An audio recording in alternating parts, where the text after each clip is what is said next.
سوچنی چاہیے کہ امام اعظم کا کیا ذہن تھا کہ دیکھیں میرے سے کوئی حق تلفی نہ ہو جائے، کوئی حقوق العباد کی تلفی نہ ہو جائے تو میں عہدہ قبول نہ کروں۔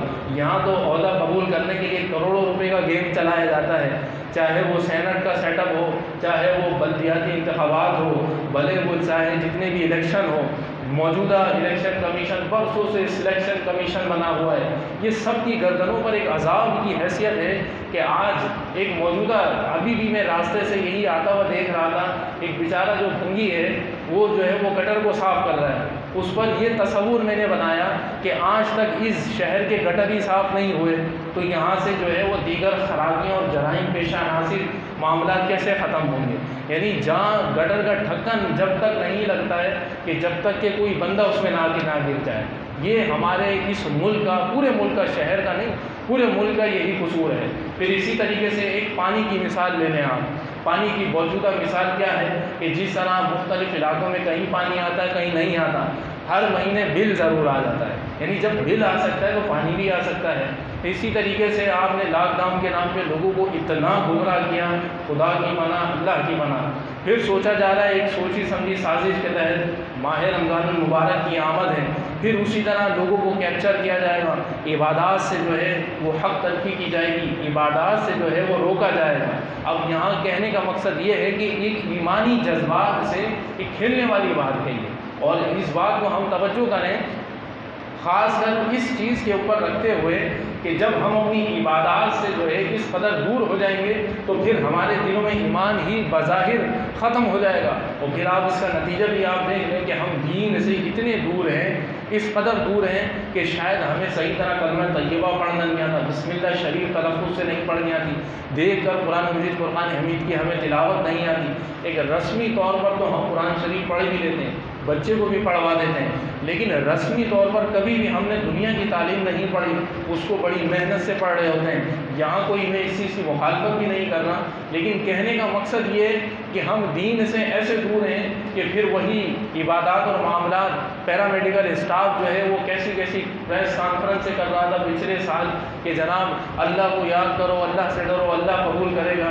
اور پھر افسوس کے ساتھ پھر چند دنوں کے بعد پھر ہم یہ دیکھیں کہ اختلافی بات تو خیر نہیں ہے، ایک اس ملک میں شہر میں رہتے ہوئے ایک انصاف کی بات ہے، پھر جب دیگر لوگوں کی جلسہ و جلوس کی باری آتی ہے تو پھر آپ کہتے ہیں کہ جناب ہمیں لوگوں پہ ترس آ رہا ہے، اب ہم سب چیزوں کو کھول دیتے ہیں۔ تو آپ یہ دیکھیں کہ یہ ایک ناانصافی ہے کہ جس کا نتیجہ یہ کہ ہمارے ملک میں افراتفری پھیل رہی ہے، جس کی بنیادی مقصد امام اعظم علیہ رحمہ کی اگر ہم درس اور تعلیم پر عمل کریں تو امید ہے کہ انشاءاللہ ضرور ان تمام تر چیزوں سے ہمیں چھٹکارا ملے گا۔ اور خاص کر دیکھیں کوئی بھوکا اور پیاسا نہیں رہ سکتا، کھانے پلانے تمام تر چیزوں کا ذمہ جو ہے وہ اللہ تبارک و تعالیٰ نے لیا ہے، اس میں کوئی شک نہیں ہے، لیکن آپ نے اس کرونا وائرس میں دیکھا کہ فلاحی اداروں نے بڑھ چڑھ کر حصہ لیا اور جتنا ممکن ہو سکا سب کو راشن تقسیم کیا، اور حکومت اور ریاست کا یہ حکم بنتا ہے کہ کوئی ایک شخص بھی اگر بھوکا اور پیاسا ہو تو اس کو جو ہے وہ کھانا پینا میسر کیا جائے، یہ واجب ہے، فرض عین ہے، ضروری ہے۔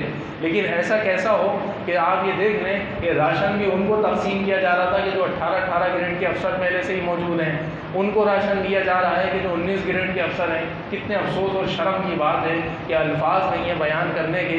ہم کراچی والے جو ہے مہاجر طبقہ جو ہے اس قدر ذلیل و رسوا ہو گئے، پہلے تو وہ ایک آواز تھی لندن سے آتی تھی، اس نے برباد ہمیں کر دیا، اب اس کے بعد رہی بچی کچر جو ہے وہ دیگر لوگ ہمیں برباد کرنے میں تلے ہیں۔ آج ہمیں اللہ کی بارگاہ میں توبہ کی ضرورت ہے، ہمیں استغفار کرنے کی ضرورت ہے۔ آج آپ یہ دیکھیں کہ جو لوگ رنگ برنگے اپنے نام تبدیل کر کر سامنے آتے ہیں صرف ووٹوں کے لیے، سپورٹر کے لیے، پھر اس کے بعد وہ آپ کے حلقے میں نظر نہیں آتے، پھر وہ یہی صورت حال ہوتی ہے کہ گٹر کا کوئی ڈھکن بھی نہیں لگا سکتا، پھر وہی ہوتا ہے کہ آپ اپنی مدد آپ جو ہے وہ گٹر کا ڈھکن لگا دیتے ہیں تاکہ بھائی اس کو ڈھک دیا جائے، کوئی بیچارہ گر نہ جائے۔ تو ایک یہ موجودہ صورتحال کی جو سوچ چل رہی ہے ہم اس کو کیسے ختم کریں گے؟ اس کو ہم دین اسلام کے ذریعے ختم کر سکتے ہیں کہ ہم نے دین کو پڑھا نہیں، نہ ہم نے اس کو سمجھا، ہم دنیاوی حساب سے تو ہم بڑی بڑی تعلیمیں حاصل کر لیتے ہیں، اپنا ملک چھوڑ کر دیگر ممالک میں چلے آتے ہیں۔ انگریزی ہم نے اتنی سیکھ لی کہ ہم انگریزوں کو لیکچر دے سکتے ہیں، لیکن ہم نے نماز جنازہ نہیں سیکھا کہ ہم اپنے باپ کا نماز جنازہ تو پڑھا لیں۔ ہم نے غسل دینا میت کو نہیں سیکھا کہ ہم کم سے کم اپنے والد کو غسل دینا تو سیکھ لیں۔ تو آج ہمیں یہ سیکھنے کی ضرورت ہے۔ ہم دین سے اس قدر دور ہو گئے کہ ہمیں قرآن مجید فرقان حمید پڑھ کر اثار ثواب نہیں کرنا آتا۔ تو ہمیں دین کے دامن میں آنا چاہیے، دین کو سمجھنے کی کوشش کرنی چاہیے۔ دین اسلام میں آیت آسان ہے۔ کون یہ کہتا ہے؟ بعض لوگ یہ کہتے ہیں کہ مولویوں نے دین بڑا مشکل بنا دیا۔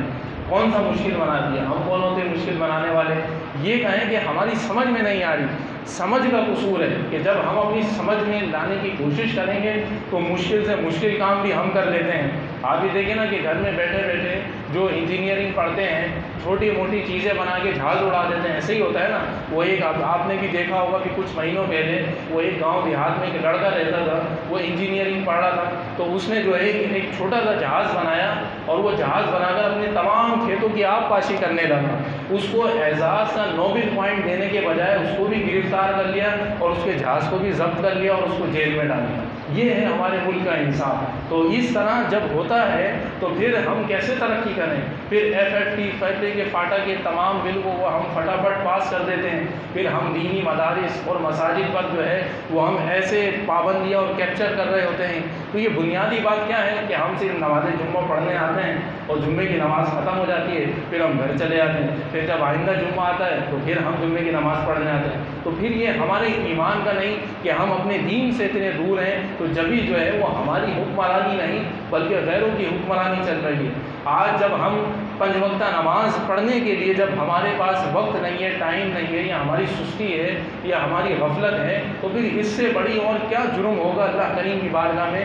شیطان نے فقط صرف ایک سجدے کے لیے ہمیشہ کے لیے ملعون ہو گیا۔ ایسی بات ہے نا، صرف ایک سجدے کو اس نے انکار کیا تھا اور اس نے ہزاروں سال جو عبادت کی تھی وہ سب ضائع چلی گئی۔ اور آپ یہ دیکھیں کہ اللہ تبارک و تعالیٰ نے اس سے کیسا امتحان لیا۔ اب ایک ہمارا بھی امتحان ہے کہ اب ہم اس موجودہ دور میں ہم اپنا کیا کردار ادا کرتے ہیں۔ بھائی مختلف مضامین آتے ہیں امتحانات میں، تو ہمارا قلم کیسا چل رہا ہوتا ہے؟ بھلے وہ پھلوں کے ذریعے چل رہا ہو، بھلے وہ دماغ کے ذریعے چل رہا ہو، تو ہم نے کچھ نہ کچھ تو لکھنا ہوتا ہے نا۔ تو ابھی یہاں ہم کچھ نہ کچھ عملی طور پر اقدامات کریں، کم از کم ہم اپنے گھر سے جو ہے بنیادی طور پر لے کر چلیں۔ جو ایک گھر کا سربراہ ہے انہیں چاہیے کہ وہ اس بات کی ترغیب دے اپنے گھر میں کہ میرے گھر میں جتنے بھی افراد ہیں، چاہے مرد ہو، خواتین ہو، بچے ہوں، وہ تمام 5 وقتہ نماز پڑھیں۔ بھلے مسجد میں پڑھیں یا گھر میں پڑھیں، لیکن نماز ضرور پڑھیں، پابندی سے پڑھیں۔ اگر آج ہم اس بات کی ایک نیت کر لیں، ایک ارادہ کر لیں، تو امید ہے کہ ہمارے گھر کے جتنے بھی ناپاک بستر ہیں، ناپاک کپڑے ہیں، وہ بھی پاک ہو جائیں گے۔ وہ اس کی وجہ کیا بنتی ہے کہ جب گھر میں ناپاکی ہوتی ہے تو نماز پڑھنے کا دل نہیں کرتا کہ بھائی یہ تو ناپاک ہے، نماز ہی نہیں ہوگی۔ مسجد میں آنے کو ہمارے پاس ٹائم نہیں ہے، تو پھر بیچ میں آ گئے نا۔ تو جب بیچ میں آ گئے تو پھر ہم عبادتوں سے دور ہو جاتے ہیں۔ تو اب آپ اس بات کو تصور کریں، ہم کیسے مسلمان ہیں کہ ہمیں کپڑا پاک کرنا نہیں آتا، ہمیں اپنا جسم پاک کرنا نہیں آتا۔ ہم سے کوئی غسل کے فرائض پوچھتا ہے تو ہمیں معلوم نہیں ہے۔ اگر کسی سے پوچھ لو تو لطیفہ بتا دیتے ہیں کہ صابن، بالٹی پانی، یہ 3 فرض ہوتے ہیں، اگر ہوگا تو آپ کا غسل ہوگا، نہیں تو آپ کا غسل نہیں ہوگا۔ تو ہم کیسے ایمان والے مسلمان ہو گئے کہ ہم ایمان سے اتنے دور ہو گئے کہ وہ ہمیں قرآن مجید فرقان حمید کی آیت مقدسہ ہمیں معلوم نہیں ہے، یاد نہیں ہے۔ غسل کے فرائض، وضو کے فرائض، نماز کے شرائط و فرائض، جو بنیادی باتیں ہیں کہ جن کا سیکھنا اشد ضروری ہے، کہ جس کے بغیر شاید ہماری زندگی گزر بھی نہیں سکتی۔ ہم کیسے بغیر عبادت کے سانس لے رہے ہیں؟ آپ یہ دیکھیں کہ جس کی مثال حدیث پاک میں دی جاتی ہے کہ مومن جو ہے وہ مچھلی کی مانند ہے، جب تک مچھلی پانی میں رہتی ہے سکون سے رہتی ہے، اطمینان سے رہتی ہے، جب تک مومن مسجد میں رہتا ہے وہ سکون سے رہتا ہے۔ آج بھی الحمدللہ ہم اس وقت مسجد میں بیٹھے ہیں تو یقیناً ہمارے گھر سے زیادہ سکون مسجد میں تو ضرور ہوگا، اتنا تو اس میں تو کوئی شک کی گنجائش ہے بھی نہیں۔ لیکن مزید جو ہے جیسے ہی ہم مسجد سے نکلتے ہیں پھر وہی دنیا داری معاملات، جھگڑوں معاملات اور خرافات، بے شمار برائیاں جو جنم لے رہی ہیں، تو اس تمام تر چیزوں کو ہمیں ختم کرنے کی کوشش کرنا چاہیے۔ ہم ان تمام چیزوں سے باہر آئیں۔ کن چیزوں سے باہر آئیں کہ جناب 10 بیویوں کی کہانی سن لو تو آپ کو ثواب ملے گا، ہم سورہ یاسین کی تلاوت کریں تاکہ ہمیں 10 قرآن مجید فرقان حمید کا ثواب ملے گا۔ ہم اسی طرح جو ہے وہ ماہ سفر کا مہینہ آتا ہے تو چھولے ابال رہے ہوتے ہیں، کوئی انڈے ابال رہا ہوتا ہے، کوئی آلو ابال رہا ہوتا ہے، ایک حد ہو گئی، ایک ہنسی آتی ہے، ایک لطیفہ بن گیا، یعنی مہینہ کیا آتا ہے اس مہینے کی تو بس سب کچھ ڈیش ہی ہو جاتی ہے۔ تو ہم دین سے جو ہے ایسے دور ہو گئے کہ کوئی دین اسلام کا حصہ ہے۔ یہ تمام تر چیزیں تو دین اسلام ختم کرنے آیا تھا، یہ تمام جہالت تو جو ہے وہ دین اسلام نے ختم کی تھی، ان جہالت کے اندھیروں سے لا کر اجالوں میں لے کر ہمیں آیا تھا یہ سمجھانے کے لیے۔ آج آپ یہ دیکھیں کہ خاص کر ہم اگر ذکر کر لیں صرف 8 مارچ کی، عورت مارچ کی، سیاسی مارچ کی، اس کو بھی اگر ہمیں ایک مد نظر دیکھ لیں، بنیادی مقاصد کیا ہے؟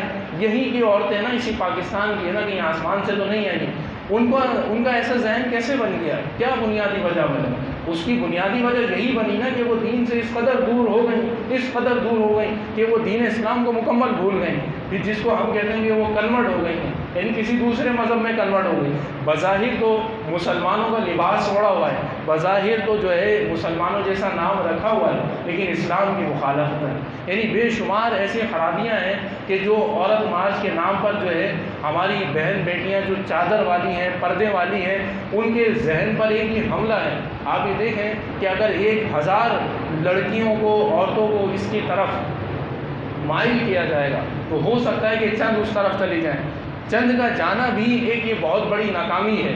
ہمیں چاہیے کہ ہم ان کی بھی اصلاح کریں۔ ان کی کیسے اصلاح کریں؟ ان کی اصلاح کریں کہ سورہ نساء قرآن مجید فرقان حمید میں نازل ہے، ایک عورت کا کتنا بڑا مقام ہے کہ اس سے بڑا مقام ہمیں پتہ ہی نہیں ہو سکتا کہ سورہ نساء کو نازل فرما کر اللہ تبارک و تعالیٰ نے ایک عورت کے مقام کو، مرتبے کو ظاہر فرما دیا کہ عورت کا کتنا بڑا مقام ہے۔ اور حدیث پاک میں آتا ہے کہ دنیا کی جو بہترین متاع ہے وہ نیک عورت ہے۔ اور آپ یہ دیکھیں کہ حدیث پاک میں آتا ہے کہ جب بھی تم نکاح کرنے کا ارادہ کرو تو نیک عورت سے نکاح کرو۔ ہم یہاں نیک عورت سے نکاح کرنے کا ارادہ کرتے ہیں؟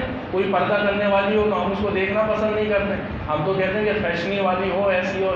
اب اس کی تو میں تعریف بیان ہی نہیں کر سکتا کہ جمعے کا وقت ویسے ہی بیان کا ختم ہو رہا ہے، مجھ سے زیادہ آپ لوگ زیادہ بہتر جانتے ہیں۔ تو حدیث پاک میں کیا ہے اور ہم کیا کر رہے ہیں؟ اب آپ یہ دیکھیں کہ جب مصیبت ہی نہیں آئے گی، بدبختی نہیں آئے گی، عذاب الہی نہیں آئے گا، زلزلے کے جھٹکے نہیں آئیں گے تو پھر کیا نہیں آئے گا؟